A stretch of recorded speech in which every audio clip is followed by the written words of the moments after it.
Jetzt fangen wir an mit unserer Fernsehsendung Unsere Familien über unsere deutsche-brasilianische Kultur und Geschichte und auch über diese Verbindung zwischen Deutschland und Brasilien. Começa neste momento aqui na Vale TV mais um programa Unsere Familien, sobre a nossa história, o nosso presente, teuto gaúcho, teuto brasileiro.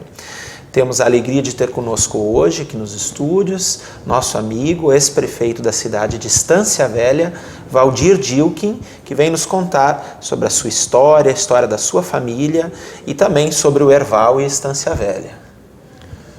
É verdade, eu agradeço em primeiro lugar a oportunidade e fico muito contente em poder relembrar algumas histórias que a gente passou desde que nasceu lá em Boa Vista do Herval, que hoje é um distrito de Santa Maria do Herval.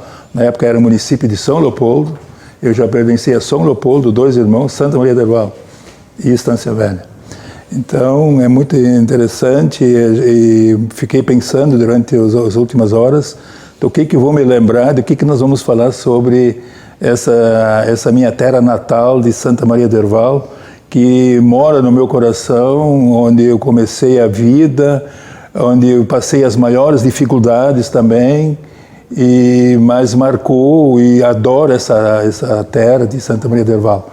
Mas lá que eu aprendi, na verdade, já comecei por lá, como a gente enfrenta as dificuldades da vida. Porque a sua família trabalhava no interior, a vida era difícil lá? Muito difícil, era complicado mesmo naquela época. Meu pai é José Albino Dilkin, a minha mãe Olívia Dilkin.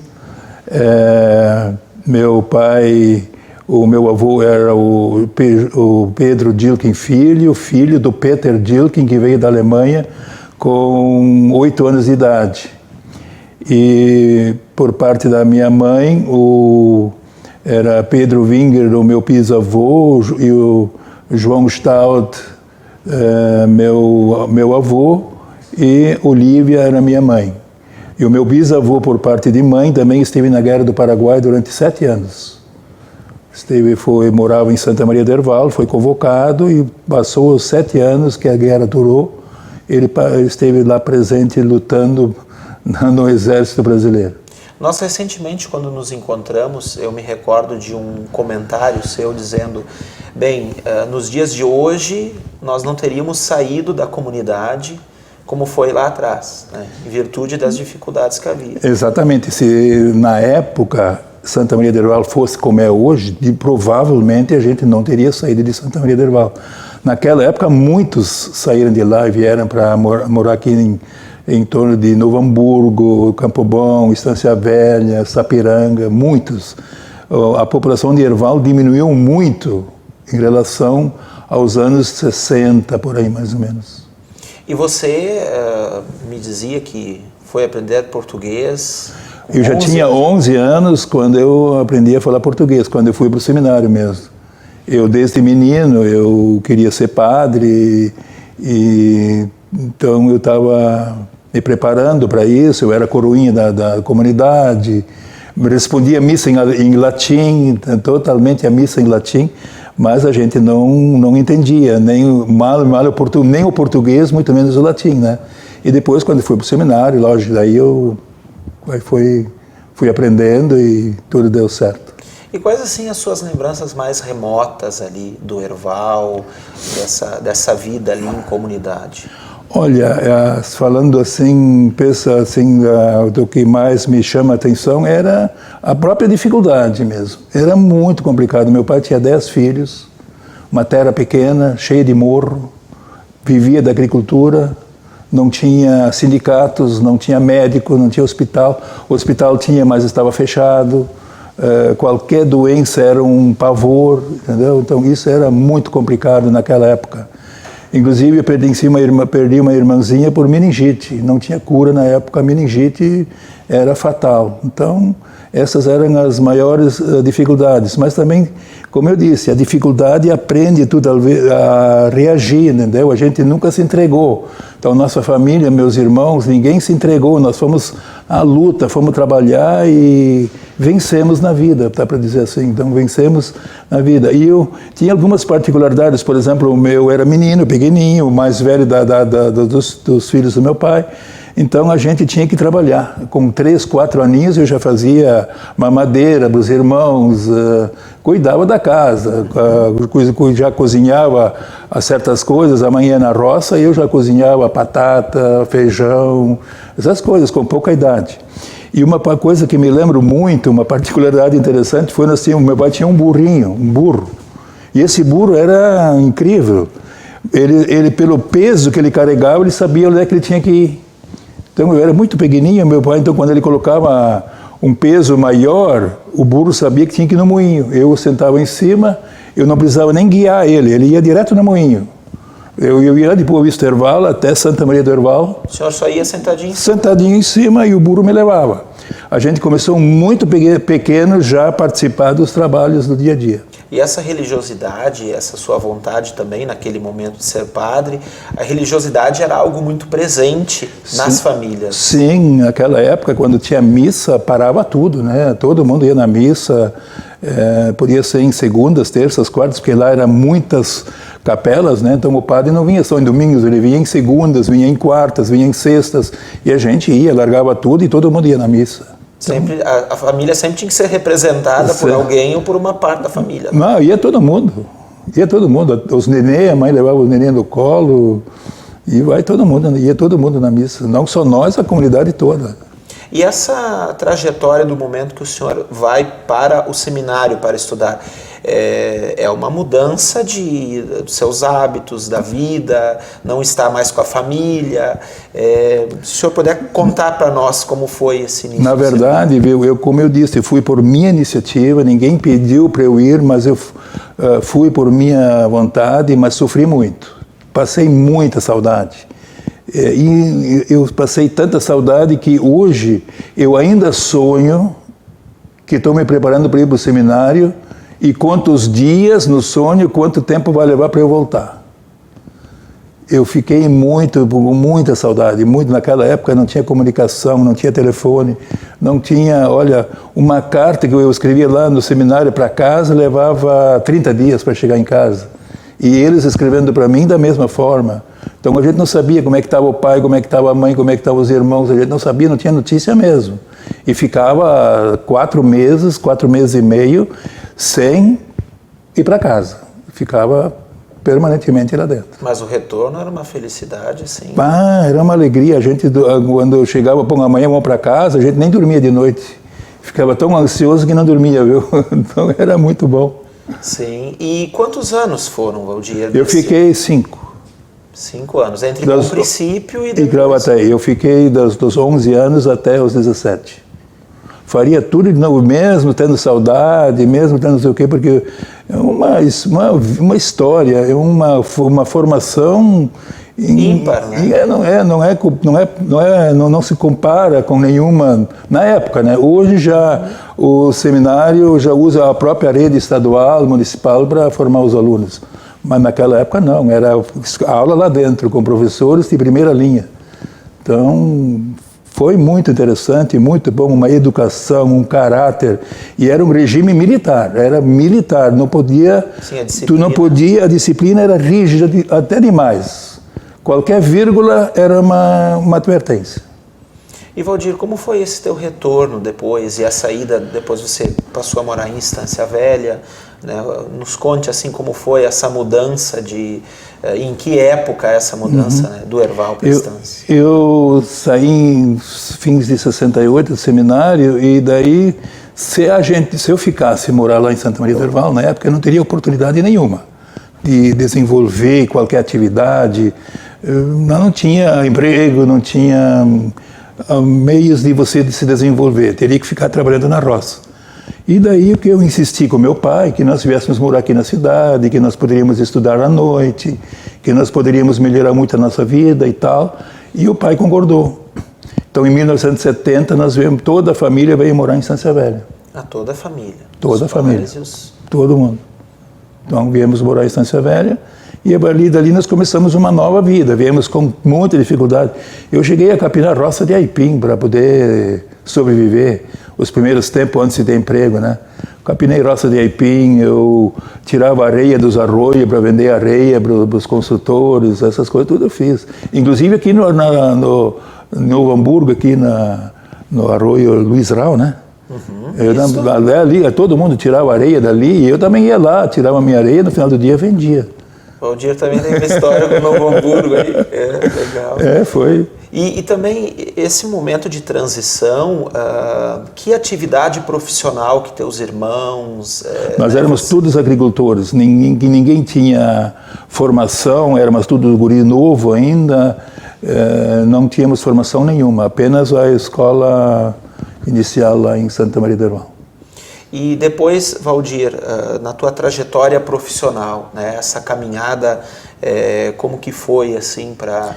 Aí na Estância Velha a gente começou a se instalar e tal, começamos a participar da comunidade e tal, e daqui a pouco surgiu a oportunidade de eu trabalhar num curtume, inclusive alguém, um conhecido meu já tinha me sugerido, Valdir, vai estudar na escola de curtimento. Tá, eu disse, mas o que faz aquela escola, o que tu aprende lá? Disse, ensinam a curtir couro e tal. Trabalhar em curtume, digo, mas tu tá louco, não vou trabalhar em curtume, não vou. Isso é para mendigo, eu não vou trabalhar em curtume. Eu vou trabalhar num banco, eu vou trabalhar em outras coisas, mas curtume não. Sabe o que aconteceu? Procurei emprego por tudo que era lugar, não achei emprego. Achei emprego no curtume. Aí entrei no curtume como funcionário, me virei sócio, fiquei diretor e fiquei um dos líderes do setor aqui, do setor curtumeiro aqui da região. E inicialmente eu não aceitei, não fiz os cursos da escola de curtimento, porque eu achava que isso era só para gente realmente humilde, que não tinha outras condições. Então eu julguei mal, na verdade. E veio um castigo e disse, não, tu vai trabalhar em curtume. Trabalhei 40 anos. Trabalhei 40 anos em curtume. Uma outra questão, seu Valdir, na chegada ali, nesse início, nos teus primeiros anos em Estância Velha, como que era a Estância Velha desse período? Olha, era muito pequena, eu tinha 8.000 habitantes mais ou menos, então realmente ainda era uma cidade muito legal de morar, extraordinária. Olha, Estância Velha era assim, tinha tudo ao mesmo tempo, perto de tudo, e uma cidade segura, não havia assalto, tu podia dormir com a porta aberta, não se colocava chave, cerca nas casas, era tudo aberto. Então, nesse sentido, era muito bom, tinha escolas, tinha igreja, tinha emprego, tinha tudo. Então, era muito legal. Depois tem a tua trajetória também, como na comunidade, depois sim, eu tive, frente do município. Sim, desde que eu cheguei em Estância Velha, a primeira coisa, na época tinha um colega de seminário, o Hilário Imi, que ficou padre, não, Hilário Brown, ficou padre, inclusive, ele me incentivou a criar a Juventude Católica de Estância Velha, a JUCAI. Era uma juventude que nós criamos em 71 e ela ficou ativa durante uns 30, 40 anos. Formou vários líderes, inclusive o vereador Jacó Imi é oriundo da JUCAI. Ela, além de ser uma juventude sadia, muito boa, muito praticante do ensinamento religioso, ela também formava líderes. E fundamos a JUCAI em 71, já foi a primeira atividade que a gente fez. Fui fundador, com vários outros colegas, né? E daí a Sociedade de Canto Lira tinha uma juventude também, ela já tinha uma juventude em andamento. Eu também fui participar daquela juventude, o Julira. Esse Julira, ele fazia cantos corais e teatro. Chegamos a fazer teatro lá no Uruguai. Fomos lá no interior do Uruguai, lá em São José, 90 quilômetros para lá de Montevidéu, fazer teatro. E o povo nos aplaudia, era muito bom. Nós éramos... o Nestor Train, que já também passou por aqui, né? Isso. Ele era o nosso líder que nos orientava no teatro.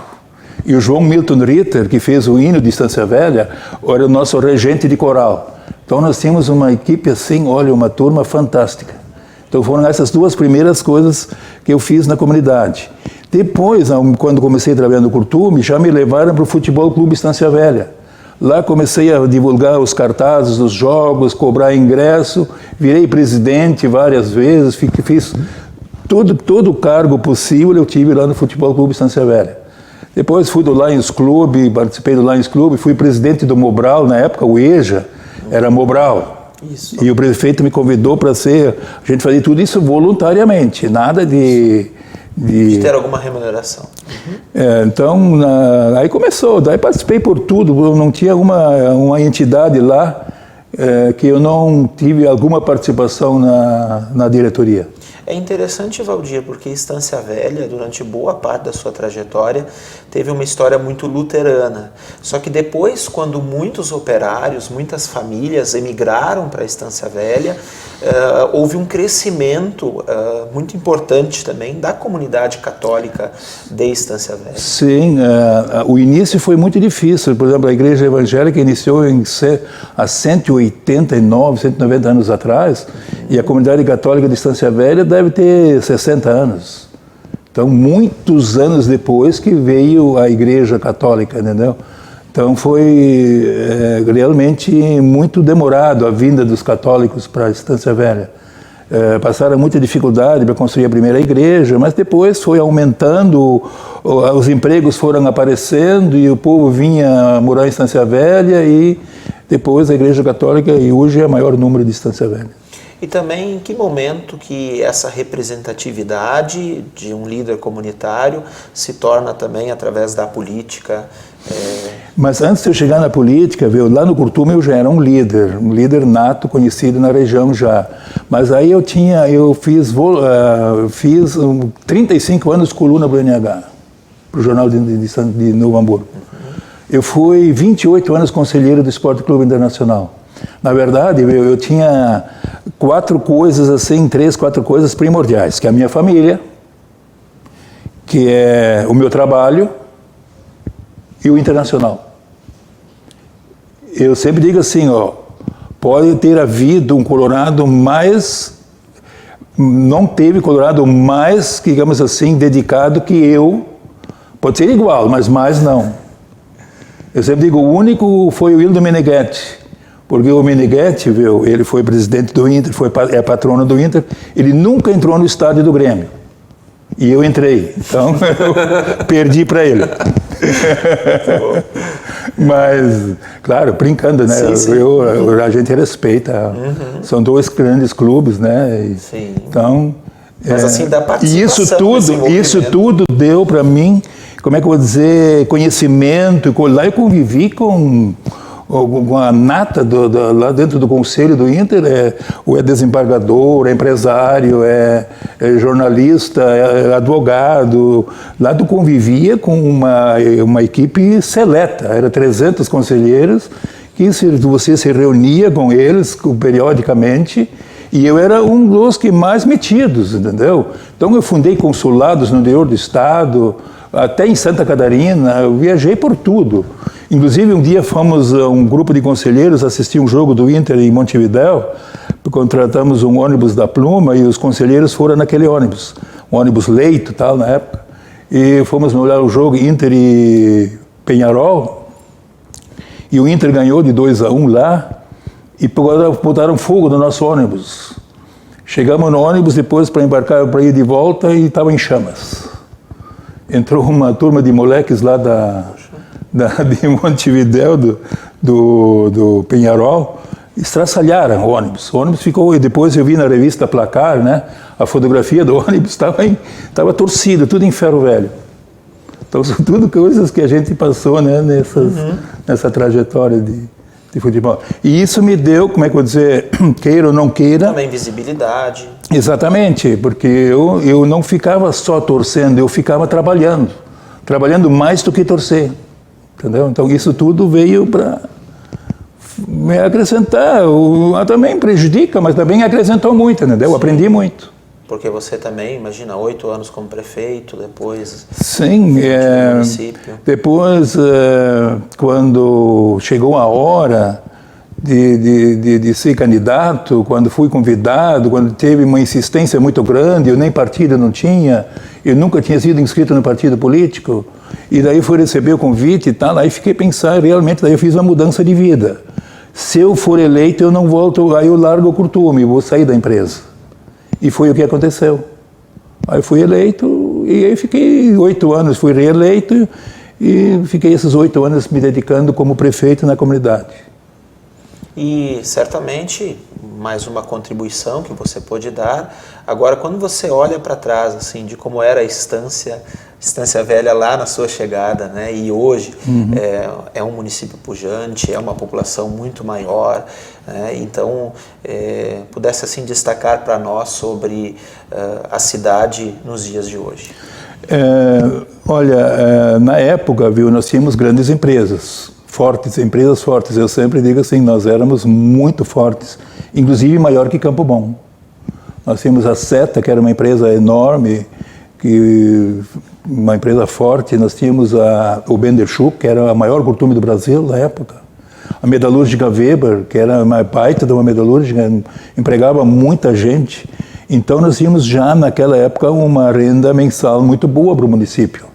Mas mesmo assim, com o crescimento, com a vinda de pessoas, o município nunca alcançou a receita necessária para poder suprir todas as suas necessidades. E de certa forma nós ficamos patinando por muitos anos na qualidade de vida que não foi proporcionada às pessoas, talvez por políticas erradas, olhar mais o lado político do que a realidade, a necessidade das pessoas, e nós, de certa forma, ficamos para trás. Mas só para nós termos uma ideia, em 2009,